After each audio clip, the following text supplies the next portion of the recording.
on strike. We going on strike. For real. We going on strike. For real. Till they get this shit right. Come on. This is Steve Zeltzer with Workweek, and this year is probably the biggest year of strikes and workers' mobilizations, workers' organizing in my lifetime throughout the country. Workers are fed up and they're angry, and particularly the COVID pandemic have shown workers that many of their employers don't give a damn whether they live or die in this country. So you have a situation in which workers are now demanding justice, demanding living wages. And a key struggle that's coming up is the United Automobile Workers, who are going to be have negotiations now with Stellantis, GM, and Ford, 150,000 workers, and the contract expires on September the 15th. And the union has made a number of demands, and there's the likelihood that there is going to be a strike. And joining us to talk about the history and the struggle today, Frank Hammer, former president of UAW 909, and also Shawn Crawford with UAW 160. So Frank, this looks like to be a major confrontation with the auto companies. They've made billions and billions of profits during the past period. You have a two-tier situation, three tiers, and yet the union is demanding the end of tiers, the end of the two-tier, and also 30 for 40. So why don't we talk about, first of all, where you were, because you have a new administration, new leadership in the UAW, and that made many of these concessions that you now face. The scenario really, for the contemporary situation, really goes back to the Wall Street financial crisis of 2008 and the subsequent threatening bankruptcy of GM and then Chrysler. And that's where you saw government intervention, and the government intervened in order to, they use the word overhaul or restructure the auto industry. It was a classic moment of the shock doctrine written about by Naomi Klein, where the capitalist class, and certainly Wall Street, took advantage of the crises that affected the auto industry and attempted to reset what the auto industry going forward was going to look like for auto workers. And they did a hell of a job.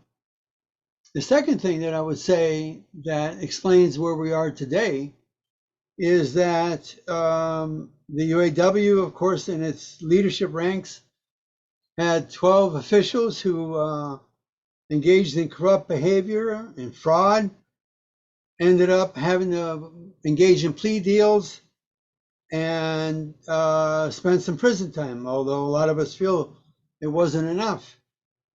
So this sort of sets the background of where we are currently, because the auto workers, in response to the federal government saying, okay, well, we'll give you the option of changing your constitution and electing leadership directly by rank and file rather than what had become a corrupted convention system.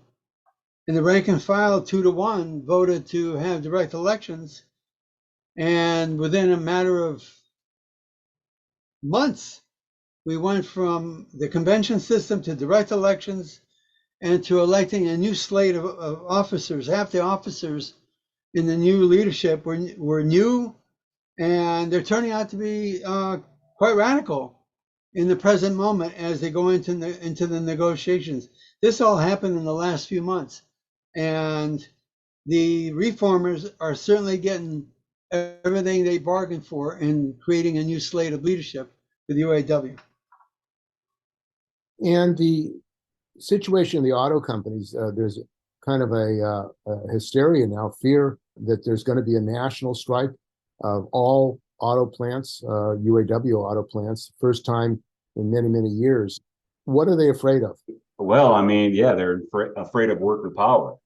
First and foremost, they're afraid of anyone but the corporate capitalist class having a say in what happens in the economy and what we do with our surplus value. I mean, we give our entire lives away to work for these companies, and generally speaking, they pay us far less than what we're worth. They take the value that we produce and they fund the very technologies that will displace us and automate our jobs away, and basically strangle our ability to provide for our families and our communities. So what are they afraid of? They're afraid of not having all the power. And I think they should be, because workers are pissed. Everyone's pissed, you know. Maybe they don't necessarily know how to direct their anger, but with the union, workers do. You know, you can direct it at the owners in an organized fashion instead of just expressing your anger in an individualistic way. And it gives focus, power, and a sense of strength and being protected while you're expressing that power collectively as workers. And it's, I think people are ready for it. They're ready to have that. And the negotiations have been open from the past, which they were secret apparently. Are workers prepared, or how are they preparing? Because it seems that these companies, if they want to keep control and power, they're going to have to defeat the union. Well, a lot of what we've been doing as the UAW is getting ready, practice picketing, holding meetings, educating the membership, making sure that everyone knows, you know, where they're going to have to be on the picket line, what their duties and responsibilities are, building community partnerships and coalitions. I mean, you got to remember, it's an entire community that has to come together to make sure these strikes are successful. And I think we've been doing more preparing than I've ever seen us do before. Certainly far more than we did in 2019 when the UAW struck GM then. There was no contract campaign. There was no open bargaining. There was no, no one really knew the big sticking points or demands that were being made. And now things are very different under this current leadership, and I think in a positive way. I mean, we have open bargaining. We know what's being said. We know what's on the table. And I think that inspires confidence, and people are responding positively and welcoming this change in our new popularly elected leadership. Well, the issue of tiers, 2 tiers, and also contracting came out during the General Motors strike. I remember that during that strike, there were cleaners at the plants who were in another local of the UAW, and they were crossing the picket line of the UAW. This 2-tier and contracting out seems to really take away the power of a unified workforce. Is that a concern now to have a united front of all UAW members? I mean, that was a disgrace. I just called in that day, but it was crazy to see UAW officials instructing active UAW workers to cross their, a picket line of their fellow members at the same local, I mean, we're under the same roof. These Aramark cleaners are doing what used to be considered highly coveted, good jobs that you would do before you retired because you weren't on the assembly line anymore. I mean, a lot of people consider, janitorial work not dignified or whatever. Auto workers wanted those jobs because you were off the assembly line and it gave you a certain amount of autonomy, which really gives you a strong indication for how bad the assembly line jobs really were. And no, I remember that day. And Frank and I actually met downtown at the Renaissance Center that day. And, I wasn't going to have any of it. That's total bull. It was an embarrassment. It showed how unprepared the previous administration was. I mean, they were clearly more concerned with taking kickbacks and bribes and cooperating with the company than, thinking, duh, we can't have these contracts expiring on different dates. I mean, it was horrible to see. It was horrible to see. And you're right, Steve. I mean, there's between Aramark, there's GM subsystems workers, there's permatemps that are temporary workers for 6, 7, 8 years. I've known some of them to be. And then there's second tier workers on top of that. So you have all these different layers of workers that are functioning under the same roof in the same local. And it's just a way to bake in, divide and conquer into the agreement, just to make sure that, hey, we can't push together for the same demand anymore. We're divided up, and it makes us weaker. It makes the whole class weaker. And one of the things that's happened is, of course, NAFTA, which was used to encourage outsourcing to Mexico. And since NAFTA and outsourcing first went to the South, the deindustrialization of the North, by going to the South, opening up non-union plants, then to Mexico, Latin America, and now Asia. And in Mexico, there are a large number of GM plants, Ford plants, other plants. This issue of outsourcing and pitting workers in Mexico or Asia against workers in the United States, how do you confront that? Because a large amount of production now is going on in Mexico. I mean, at the end of the day, we have our powers in numbers. It's plain and simple. And these companies are global. I mean, it's obvious. You look at how the big three function. I mean, they have headquarters and factories all over the world. You know, they function as one entity. They have one head CEO, and that's how they roll. That's how they organize their structure. And we are here as a union movement, organized nationalistically, and it makes no sense. You cannot fight a global power nationalistically because you're just going to be missing parts.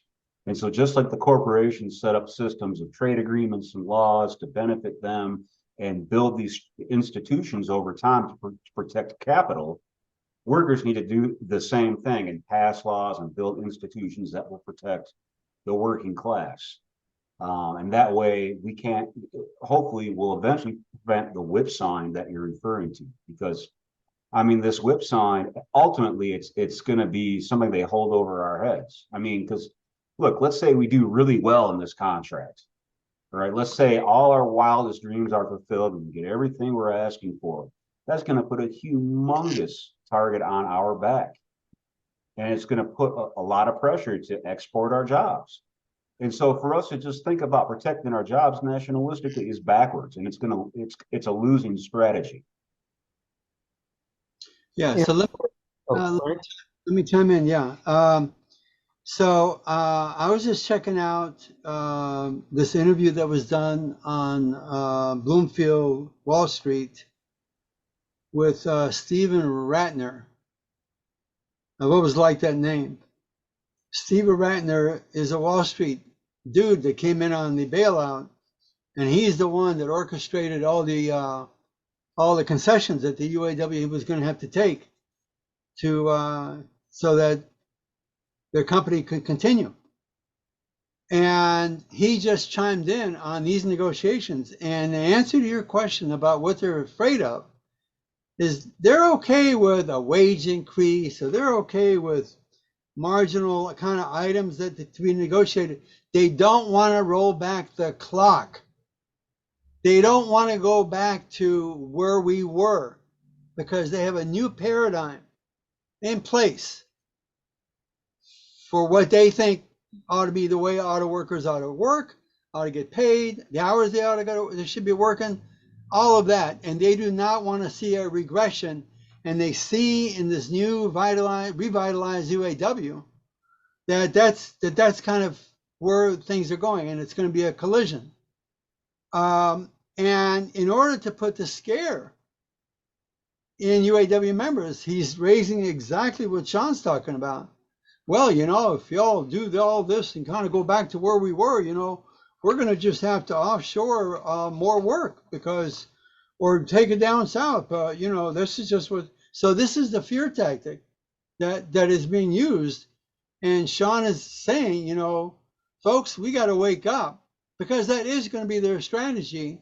And the sooner that we couple up with the Canadians, the sooner we couple up with workers around the world, the workers in Mexico, which is a movement in that direction, the better off we're going to be. We can't solve this in isolation. I can't agree more with what Shawn said. And we also are dealing with, well, two things. I mean, the inflation that workers are facing. Workers can't survive. I mean, the wages that auto workers are making on the assembly line, starting $17, $18 an hour for working at General Motors. And workers were complaining that they get more at a fast food joint sometimes than working at an auto assembly line. I mean, it's incredible. And the issue of automation, AI, there's a strike ongoing right now, 4 months, of the writers and the actors over the introduction of AI and who's going to control it, who's going to benefit. Because as we all know, the billionaires are investing a lot of money into AI, and with the hopes that they'll get rid of a lot of workers to increase their profits. I mean, Shawn, what do you see about AI? Because this seems like a fundamental challenge to working people, because the capitalists think that they can get rid of workers and they don't need them. I mean, they're going to say, we don't need you anymore. Well, kind of like Frank was saying, I mean, they've achieved a paradigm shift in the auto industry, and they want a paradigm shift in all industries where the owners of the industries have all the power. And so if you can just scan somebody's image point by point and then use a replica, an AI generated replica of them forever, well, what's going to happen to that actor? You know what I mean? It's just no way to treat your workers. It's no way. I mean, they're going to be unemployed. And anything that allows just the companies to have power is going to screw us. I mean, let's just speak really plainly about it. We're going to get screwed. And we have been screwed, just like in the auto industry. They automated away all the jobs. They're going to do the same with AI. And what is the solution? The solution is always the same. Workers have to unite. People have to come together. And people have to stop just focusing on their little wheelhouse, because you got to realize this is an economy-wide trend, right? And so just sometimes, to me, I feel like just striking one industry or one company is going too easy on them. What we need is to follow what Frank's shirt says. An injury to one is an injury to all. And to me, what that alludes to is the idea of a general strike. The idea that people across industries, across companies come together to fight against these fundamental paradigm shifts, because it's not just about getting a slightly better contract for management, right? It's about changing the entire system to where we're a permanent underclass and we're only funneling all the surplus value of our labor to the top.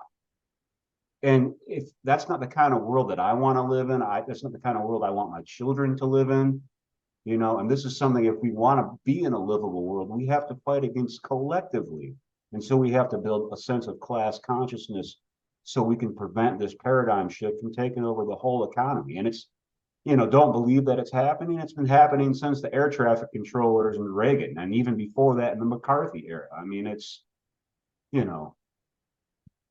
And the fight that the UAW in the past has taken, for example, for COLA, has led the way. And you have a shirt there on healthcare. I know one of the things that's happening now with private healthcare is that these actors and writers are losing their healthcare. There doesn't seem to be a national movement uniting all the unions saying we're going to have national healthcare. We're going to get rid of this private healthcare, because I'm sure they count on that. When you go on strike, you'll lose your healthcare, and if you have serious health problems, you're in desperate shape. I mean, it's desperation. I mean, like, they want to starve people out and destroy them in this fight.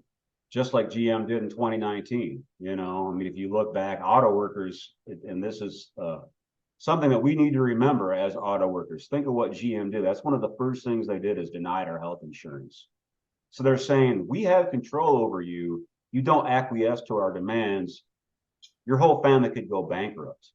Or basically, we don't care if you die. You know, you need to go to the hospital. You need some kind of life-saving treatment. Well, you've got it too bad.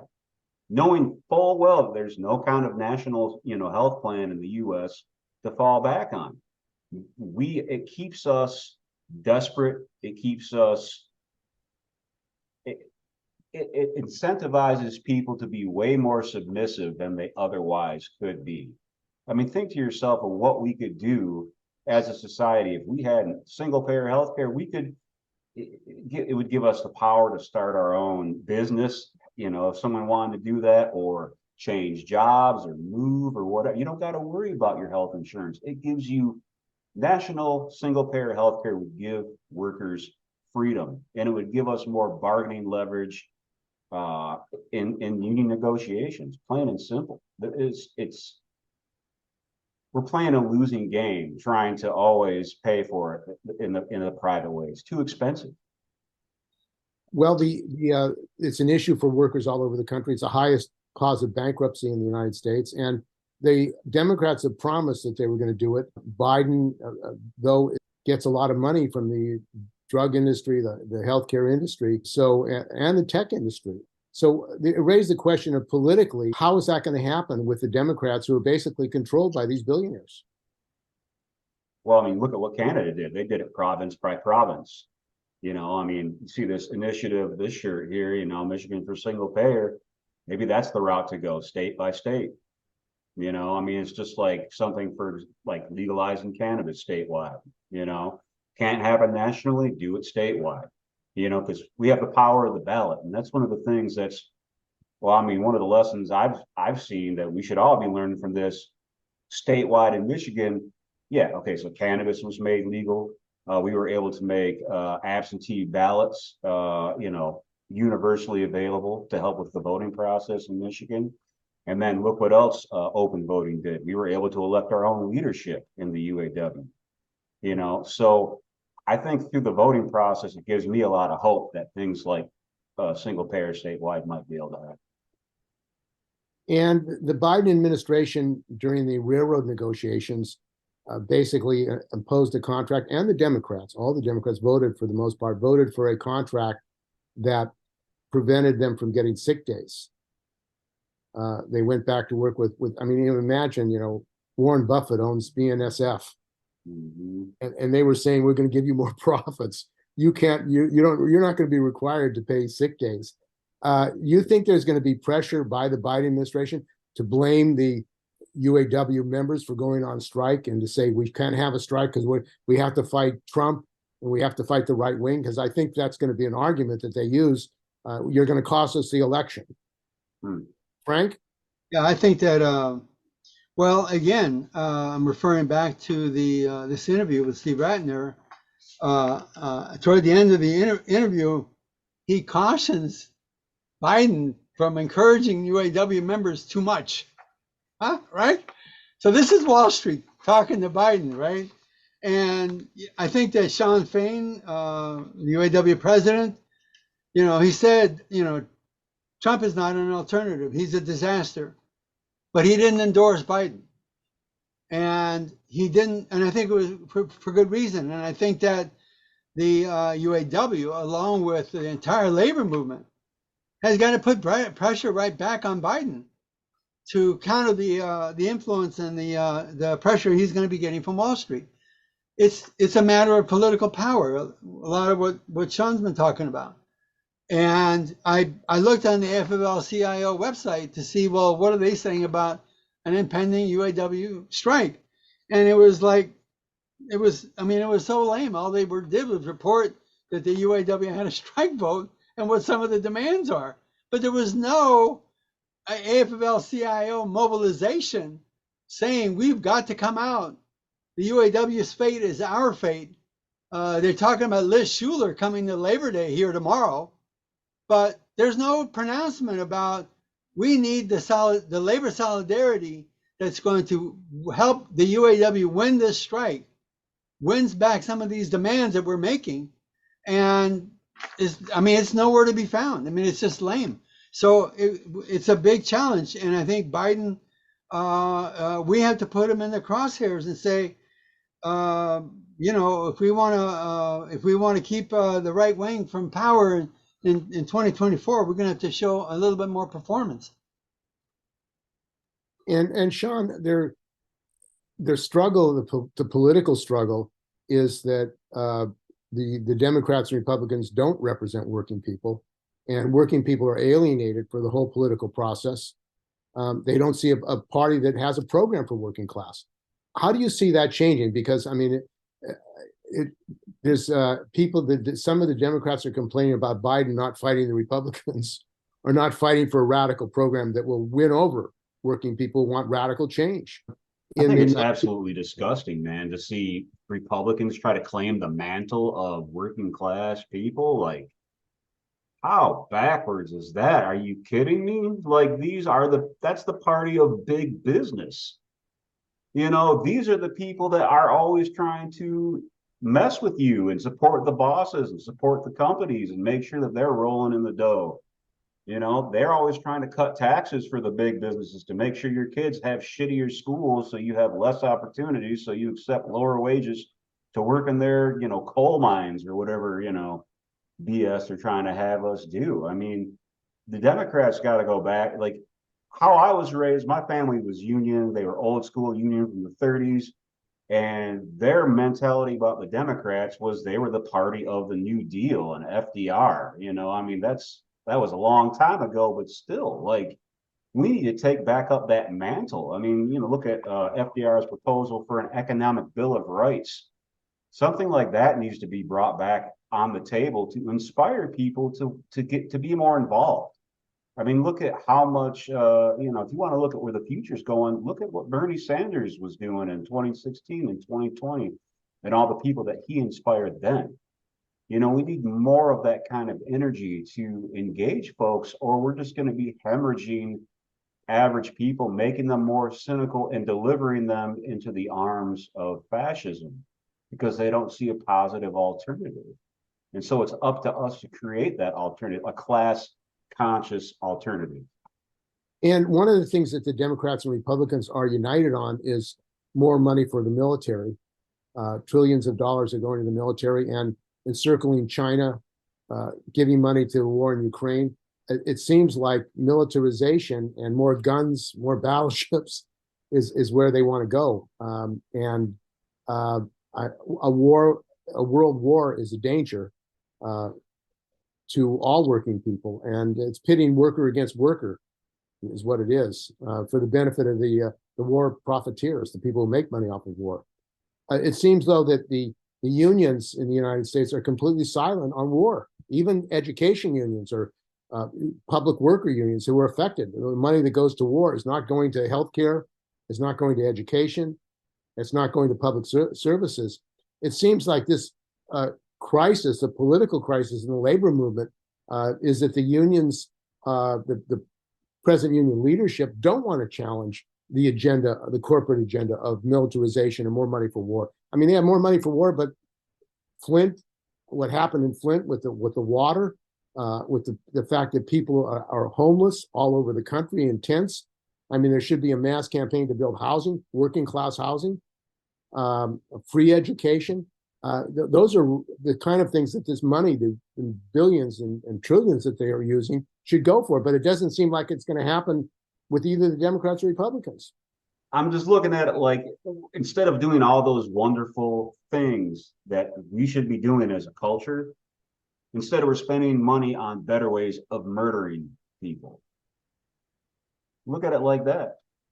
So yeah, let me interject as well. I'm glad you brought this up. There's a very interesting crisis that's developing as a result of the disasters that have descended on Maui out in Hawaii, Florida. And what we're beginning to hear is that FEMA, the Federal Emergency Response, they're running out of money. They're running out of money.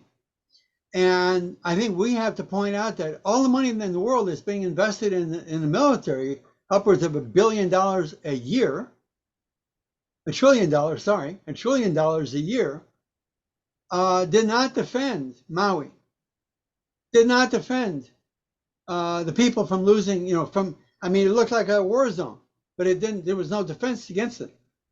Look at the damage that's gone on in Florida, and God, we could go on with the kinds of things that are going. And so it's coming to a point where we need more money just to help people recoup their losses.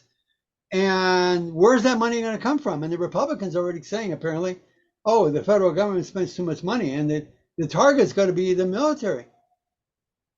All that money is going to waste. And like Shawn said, it's going to, for the sake of murdering people, not for the sake of rescuing and saving people. So I think that's got to be on the agenda. We're dealing with the question of climate crisis now in the auto industry, which I think is phenomenal. All of a sudden, we have to do electrification. All of a sudden, we have to do electric vehicles. What's motivating that? It's the climate crisis. The companies want to profit off of it, of course, but it's a climate crisis that's underlying that. And that's where our money has got to go. And one of the things that has come up in the negotiations is the U.S. government is making subsidies for these auto companies, but apparently it doesn't mean living wages for the workers in these plants.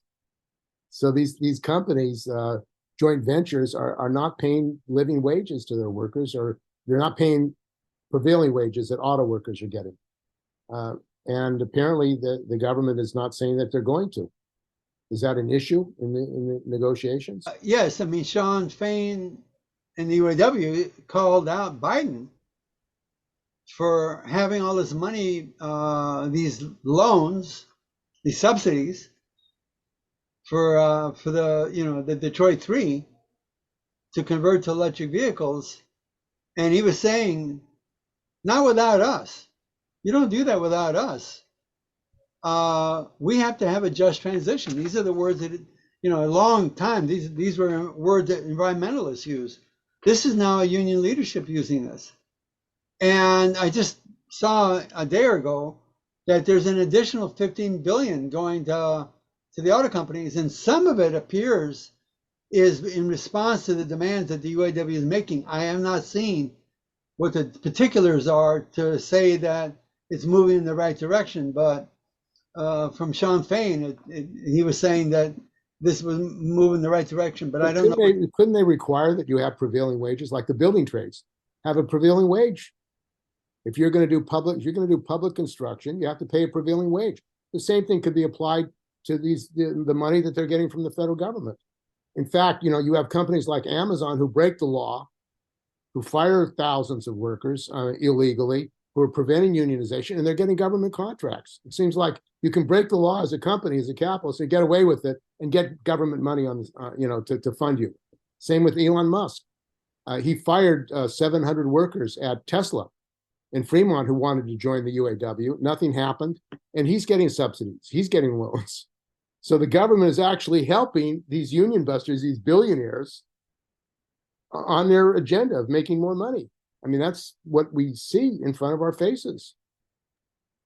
I saw something recently that gave me some hope, though, in that regard. I can't remember where I saw it, but maybe it was the NLRB, but it had some sort of ruling that stated that if there's some kind of unfair labor practice that happens in a union organizing drive, that the election is automatically called, which, I mean, that's pretty incredible. Like, the government's basically saying, hey, if you mess up as a company, you got to start bargaining right away. They skip the election. I mean, and isn't that brilliant? That's something, hey, because it seems like the legal, what's the quote I'm thinking of? Something along the lines of the government is just the legislative arm of the ruling class, or something along those lines. That's one of those little shining lights that make me think, oh, maybe they do represent us a little bit sometimes. Well, you have a situation of Amazon and Starbucks. Over 300 stores have voted to unionize, and Starbucks is just refusing to sign a contract. We're not going to sign a contract, even though the law says you have the right to have a union and get a contract. They've got this hard line that they're not going to accept a union. Now, the other issue is we talked about AI, and I know that the union is demanding 30-hour work for 40 hours pay. That is a radical demand, and it's a demand that a lot of workers who are facing AI and automation should have. Now, in order to win that demand, it seems like you're going to have to unite with a lot of workers, not just auto workers in this country, to get that demand, or COLA for that matter. What do you think needs to be done? And on top of that, you have a situation in which the Republicans say they may shut down the government if they don't get major cuts in social programs and benefits. It seems like a confrontation that in which the working class needs to be heard about where we want to go, where working people want to go. And I mean, if they want a shutdown, maybe we should shut down the whole country. You want a shutdown? Let's give you a shutdown. All these workers in this country who are fed up, maybe they should stand together. You want a shutdown? Let's shut down everything. See where we go. Let me go after that there. So I just want to say that the UAW, and maybe this was also true for the Teamsters, but certainly for the UAW, Shawn Fain is actually projecting that, using corporate media as well as social media to project the demands of an awakened, working class. And I'll give you a little story that I just delighted when I heard it. I was in a gathering with young workers, and we were talking about contracts and UAW, and a worker from Kroger's chimed in and said, well, at Kroger's, we have 3-tier. We have 3 tiers. So, I mean, it's so clear what the paradigm is, right? We have 3-tier Krogers, right? And then he said, we were in a lunchroom, a group of workers, the TV was on, the news was on, Shawn Fain was there taking the Stellantis proposal and putting it in the trash can. And he said the workers broke out in a cheer and banged on the table. And if that happened there, where else is that happening? And I think that Shawn Fain is inciting this release of this anger and this, the things got to be better than this. And I think that's partly an answer to you, Steve, but it's coming out of the UAW and it's got to expand into the labor movement. And as far as I can tell so far, he's a great, refreshing voice in what otherwise has been a very docile labor movement. Well, one of the issues, obviously, and this is the biggest strike now, is the actors and actresses and writers, which has been going on for 4 months. And it seems like AI automation, is an issue that binds together the auto workers and the writers and actors. I mean, joint actions of workers who face the same issues. You have all these strikes going on, strike here, strike there. They're not coming together. And I think that is necessary to really mobilize the working class and beat these companies. I think the last thing they want is a united working class where all workers are coming together. That is a real threat to them. And that's exactly what happened in the 30s and 40s. The last general strike was in Oakland, California, where some clerical workers were trying to organize, and a transit worker shut down his rail car and joined the strike. But that kind of power and mobilization seems like they're pushing the working class toward that kind of action, because you have so many workers across the board who are just fed up. They've had enough. So one other thing I might have mentioned about the trajectory leading to the current moment is the failure of the UAW to organize in the South. And there's countless plants where they bungled one after the other under the old corrupt administration caucus that was unable to organize those workers. And they, whether it was a Nissan in Mississippi or whether it was VW in Tennessee, and over half the auto workforce is non-union, and the companies obviously want to use that. And in fact, during the bankruptcy restructuring back in 2010, one of the mandates coming out of that was UAW now have to match the non-union pay scales and wages and working conditions, rather than what the UAW has been promoting year after year after year. Oh, we're going to organize those workers so they can come up to our level. So I hear your urgent call for a nationwide working class struggle, but we have to understand, like in auto, we're very fractured, and it was due to the UAW's inability and incompetence in organizing the workers in the South, and that's a challenge that we have to build a more united working class.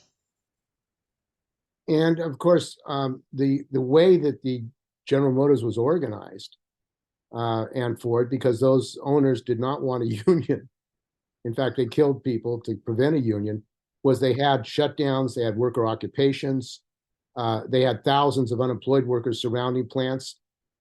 It seems like that kind of action, mass mobilization, is what's needed. In the case of Amazon, if they won't sign a contract, you surround a plant and you shut it down. And you organize the entire working class to say, we're not going to allow you to operate unless you sign a contract. I mean, the social movement in the South that is unorganized, right to work, they are going to use the state, as they did in the miners' strike. And there was a long miners' strike, over a year, to break the miners' union, 2 years. I mean, and as you were saying, the AFL-CIO, what mobilization was there for the miners? They were hanging on by themselves, and they were shipping out coal into an ILA port, in Alabama. So, I mean, it's like this, the way that they try to isolate workers and the way that they try to bleed them, as they said that they wanted to do with the actors and writers, just bleed them to death so they lose their homes and everything. I think that's the kind of tactic that the capitalists are using. They're saying, we're going to destroy you. You fight us, we're going to destroy you. And our response needs to be class-based industrial unionism. You got it. I mean, we have so much in common and we have so much more to gain if we act in concert. I mean, when Starbucks doesn't sign a contract with its workers, we should be striking too. We should be out helping these people. It's supposed to be a movement, a labor movement of people coming together from all over the economy to help one another, because it's a numbers-based movement. We have to find a way to make that happen, or else we are going to keep losing, and that's plain and simple. But there's a lot of hope with what's going on in the UAW right now, with what happened with the Teamsters. It shows that there is an opening for it, and that if you're more radical, we can win. Especially, I mean, you know, what happened with the Teamsters is a really incredibly positive sign for what could happen with labor contracts all over the country. And they just showed, hey, we're ready to fight. I mean, if you want to put it into a metaphor, these practice pickets are just like, you know, they're like training for a fight, but they're doing it openly, you know, almost like when Rocky was beating up the big hanging, you know, carcass in the freezers training for his fight. And they saw that on TV and they're like, damn, we better get ready. That's scary, you know. Maybe if we start scaring them a little bit with these types of actions and showing them that we're ready and willing and mobilized to do it, we'll get a better deal. I mean, and I want to go back to something that the question you asked earlier about Biden reminded me of. I remember back in 2008 when the Affordable Care Act was being negotiated, and a lot of folks, such as myself, who were advocating for single payer health care, were asking him, like, what's going on? And I remember one of the things that he said to that question that was really poignant to me. He said, you want single payer healthcare? Make me. In other words, to me, I took that as you have to build a social movement powerful enough to overcome the pharmaceutical industry and the healthcare industry. And so I think it's the same thing with the labor movement. You know, if we want real change, we have to make them. We have to build a movement powerful enough to force them, because think about like the 30s and 40s with FDR. You know, they thought he was a class traitor. He was from the capitalist class, but we had a movement powerful enough to make him, you know, because from his perspective, he wasn't, you know, everyone's like, oh, that was socialism. He was like, no, I'm saving the country from socialism. I'm giving the workers the minimum that they will accept so they don't revolt.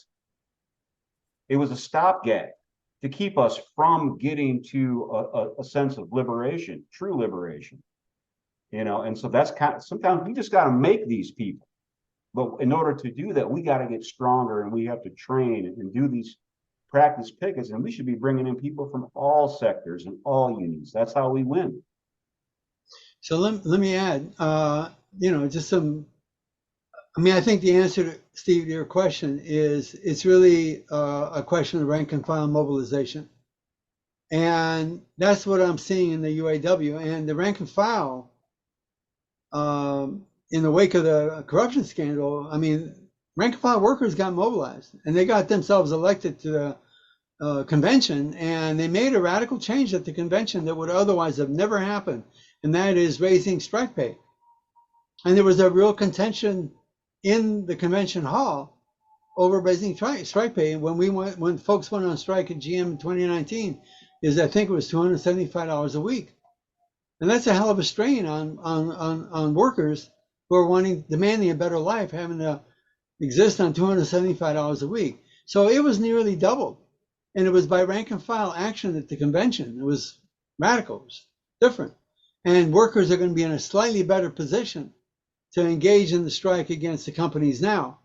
But that doesn't mean that they're not going to need the brotherhood and sisterhood, the fellow union members and community members, to see this struggle succeed. And of course, the UAW has led previously in its founding the rest of the working class. Its demands have spread out among millions of other workers in the United States. The organization of GM, Ford, and Chrysler led to organization of millions of workers, actually, as a result of their struggles, your auto workers' struggles. The other question is, we're coming on the 50th anniversary of the coup in Chile in 1973. And one of the parts of the history of that was that the AFL-CIO was involved, American Institute of Free Labor Development, in working with the CIA to overthrow the Chilean government, the NA government. Tens of thousands of workers were killed. And the Chicago boys, Milton Friedman, were brought into Chile to bring in privatization of the healthcare, privatization of the pensions, and destroy the industrial base there.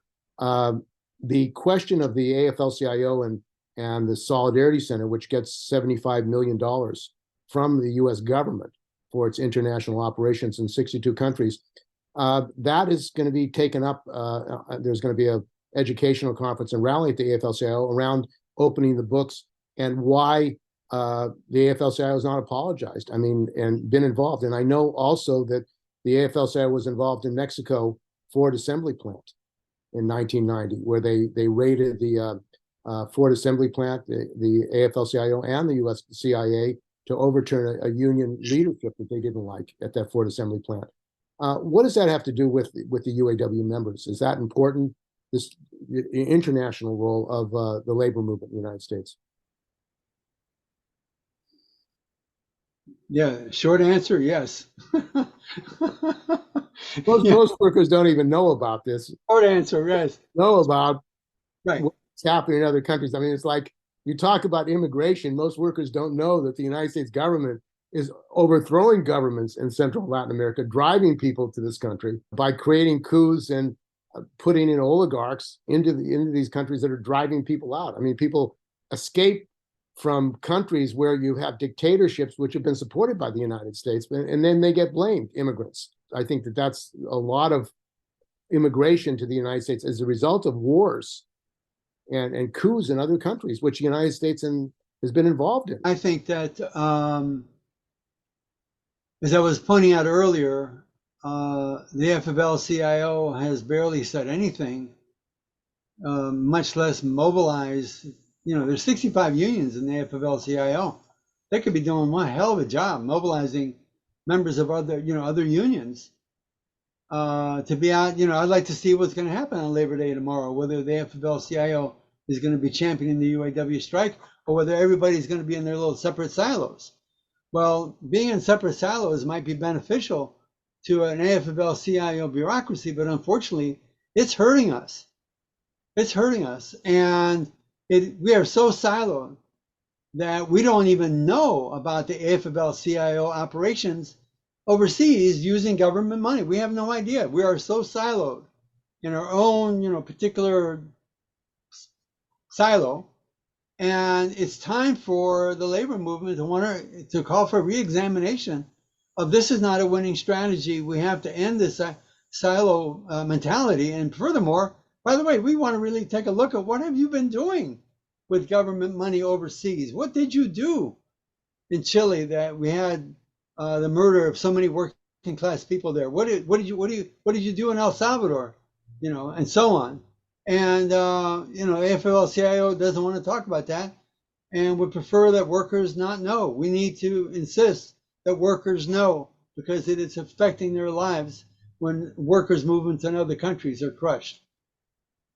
And of course, in Mexico, you had the Matamoros wildcat strike of the parts plant workers. I mean, the entire auto industry in the United States would probably shut down if auto workers in Mexico, parts plant workers, went out on strike. And you have the slowdown by GM workers in solidarity with the GM strike, as a result of which those workers were fired at the Silao plant, the GM plant. I mean, it seems like the question of unity with workers in Mexico is a necessity because of you're fighting the same companies across the border. I mean, free borders for capital, but workers can't get across the border. I mean, I think what's happening now, obviously, is that the United States, in its effort to surround China, is pumping more money into Mexico. More plants, more industrial bases. I mean, Tesla's building a plant there. So there's a major investment now in Mexico what do you see in this strike about reaching out to Mexican workers and having joint actions with Mexican workers in your struggle with the auto companies? One thing that really sticks out in my mind, this was like before the strike in 2019. This was in 2018 when the Detroit Hamtramck plant was slated for closure. And we had a protest downtown at the Detroit Auto Prom, which is like this big fancy event where all the executives and their rich kids get together and pat themselves on the back for being wonderful capitalists and dress in fancy gowns and whatever. Anyway, we crashed it and it was great. Rashida Tlaib was there. The DSA was there. But one of the things that really stuck out to me was workers from Brazil, from as far away as Brazil, came from the Sao Paulo plant down there. They were fantastic. It was so great to like touch base with them and get to know them. Workers came from Oshawa, Canada, to show their support for our action. So I think that the appetite is there, but we have to keep opening these channels of communication, promoting the idea of global worker class consciousness and promoting this dialogue. It can happen. And yes, that was just kind of a show of support, but that could be a start of something really beautiful. And one of the things that people forget, this is kind of going away from what you were talking about with Mexico, but I still think that it could apply to Mexico, is that the UAW and the Canadian auto workers used to be part of the same union. It's happened before, it can happen again. If these companies can do it, like I said earlier in the interview, we can do it too. We just have to build up these institutions ourselves that fight for our interests. And I do want to add too about the AFL. One of the things that you guys are talking about, AFL acting internationally and how workers don't know about the AFL acting internationally. I would venture to say that most workers don't even know that we're part of the AFL or even what the AFL-CIO is. Right. Domestically at all. Probably most workers have no idea. And it's not a knock on them. It's a knock on the AFL for doing a piss poor job of mobilizing the working class. So maybe they should be taking a tip from the new UAW. And of course, it has to do with business unionism, labor management partnerships. Mobilizing the entire working class could threaten their relationship with the bosses. That's a very serious thing. If you have that was the building of the AFL-CIO was as an anti-communist organization to have a labor management collaboration, to corporatism, and to purge the unions of militants and communist socialists. That was actually part of the formation of the AFL-CIO, which still exists. And that's their justification for taking money for U.S. government operations around the world. That they want to support U.S. policy. The thing is that policy has been deregulation, privatization, union busting in countries, making it more of an incentive for GM and Ford to go to other countries and build plants in other countries where there are no unions, or like in Mexico, trying to bust up the Ford workers in Mexico City. So it would be better investment for Ford in Mexico. And I understand there's going to be an event on January 8th in Mexico City of solidarity and commemoration of those workers, because one worker was killed, Cleto, in that attack by the CIA and the AFL-CIO. And a book has been written by one of your members about that. So I think that the battle that workers are in, you're in, obviously, is more than just with one company or three companies. It looks like it's a system issue that we're dealing with. It's a system that we're fighting. And I think that's what more and more workers see. It's not just one bad capitalist, one bad company. It's the whole structure and system that we're facing that's crushing us, really. And in San Francisco, this robo-taxi Cruise is owned by General Motors. They want to bring thousands of robo-taxis on the streets and replace all the drivers, shut down, destroy the taxi industry, Uber, Lyft, no more Uber, Lyft drivers, and they're running wild. The governor Newsom has allowed them to regulate themselves. They're going to regulate themselves. And what happened last week is a pedestrian was hit on the streets in San Francisco. Two robo taxis, Cruise, shut down in the middle of the street. and they couldn't get the emergency vehicles. The pedestrian died, didn't get to the hospital soon enough. So they're actually killing people, and they're saying we're going to get we have a freedom to do this. I mean, it's like freedom of these tech billionaires to test people as guinea pigs for the introduction of these robo-taxis and the technology. That's, it seems like, what workers are facing, not just in San Francisco, but all over the country, all over the world. Well, we have a two-tier legal system. Speaking of two-tier, I mean, think about what's going on with the Sackler family and the opioid settlements and how they were. I'm not sure. I think something may have changed about this recently, but it seems like they're going to get full legal immunity. They're just going to pay off. Like, here's billions and billions of dollars that we got through addicting and killing and preying upon your citizens, but yet we're going to be scot-free, keep our personal family wealth, but you can just take this payout, peasant. But if you're just like some, Joe Schmo who did something not even like one millionth as bad, you'd be in jail for 20 years. You know what I mean? Like selling opiates on the street. But if you're rich and doing it from a boardroom, it's okay. It's fine. Not to mention the crack epidemic and the CIA and all that stuff that was going on in the 80s that screwed over a whole generation of people. But I mean, we have a two-tier justice system too. And I think what you're talking about with people getting ran over by these AI robots, I mean, it's just another manifestation of it. Or like you mentioned Flint earlier. It's another example. I mean, Rick Snyder still isn't in prison and he poisoned a whole city. He's basically stole the democratic rights from the citizens of Flint through the Emergency Manager Act, poisoned the whole city. The buck stopped with him. He was 100% responsible for it, but yet he's free. What would happen if you put lead in water of a city of 100,000 people? You'd be in jail. That's right. Well, also what happened in Flint was that the General Motors engine plant did not like the water because it was destroying the engine. Yeah. So they actually said, we're not going to take that water. We want water from Detroit. Got it. So in other words, they wanted clean water from Detroit, but the UAW did not say, shut it down for all the people, the workers, the community in Flint. Yeah, unbelievable that you would go along with that. And they had to know what was going on. If an auto plant doesn't want the water because it's destroying the engines, and you're not going to make an issue of that for the people, the workers of the community in Flint, what is that? Well, the government kept saying it was safe. I mean, we called and called, and I mean, I lived in Flint at the time, and we called and called, and the government said it was safe. And I feel really naive in retrospect, but I was like, oh, well, why would the EPA lie to us? Look at East Palestine right now, where, I mean, people are getting sick. They won't, I mean, Biden could declare it an emergency so they could all get health care. He's refusing to do that. There's a demand of the community and workers in East Palestine for it to be declared a national emergency so they can get health care. Biden is refusing to do that. Instead, Norfolk Southern is getting away with murdering them because of the chemicals and the burning they did of the chemicals so they could get the railroad going.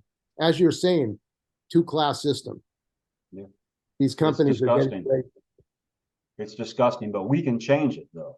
Yeah. That's the thing. It's been like a lot of times I see people like they get like, oh, nothing can be done. It's too much. It's too big. But remember, it has been done. You look at the women's rights movement or the gay rights movement or the labor movement or all these different civil rights movement, all these things that have happened over the years. It can be done. We have done it before, and it can be done again, and it can be done better. I think the Cold War was a long time ago for younger folks. And I think you're going to see a lot of people more and more open to ideals of, you could call it socialism, or you could just call it cooperation, human beings cooperating with each other instead of trying to victimize one another to make a buck. To me, that's what socialism is. We're trying to cooperate for our mutual benefit instead of screwing each other over to make a dollar. How hard of a concept is that to get? And I think that people see the system as fucked. It's not serving them. People can't afford houses anymore. They can't afford to have families anymore. Why is birth rate so low? Well, maybe people can't afford to have kids. You ever think of that? I mean, especially if you want to be a responsible person and take good care of them. These wages don't allow for that kind of stuff anymore. It's like a luxury to be able to have a family. The point of all that is I think people are ready and people's minds are becoming open, and it's really inspiring to me. Well, it sounds like it's going to be an important historic struggle. Yeah, I want to come back to the question of international solidarity. And I just want to say, I mean, we had, even through some lean times, like in the wake of the bankruptcy bailout, we had an auto workers caravan that was going on year to year, actually having demonstrations at the auto show. And one of the icing on the cake was in 2019, as Shawn was referring to earlier. But we had the connections, the contacts with the Canadian uniform members in Oshawa. In fact, Shawn and I went up in a solidarity campaign, movement, to meet with their local union, local 222 in Unifor. We made the connections with the Brazilians. We're making connections with Mexican workers, and a note of positive information that people don't otherwise know, that Mexican auto workers at the GM Silao plant were engaging in acts of solidarity with the GM strikers in the US, and the GM strikers didn't know about it. UAW, under that old leadership, didn't think to inform them. And we need to, we have so many examples of expressions of solidarity that get buried and get covered over. And it's got to be our role, and things like what we're doing right now is very instrumental in opening people's eyes that, hey, you're not getting all the information you need. We are building solidarity, and it's being built across borders, and let's accelerate it, and we can do it. Yeah. And solidarity has no borders. Brothers and sisters here and around the world have to come together. They have no choice. That's what we're facing now. Well, I want to thank both of you for joining us on Work Week. I think it's been a useful discussion. And if you do go on strike, workers and other unions around the country should join you, should support your picket line, should take action to build solidarity. I mean, because they're facing the same things as your members are facing as well. So solidarity and victory to your struggle. Appreciate what you do, Steve. Thank you. Thank you.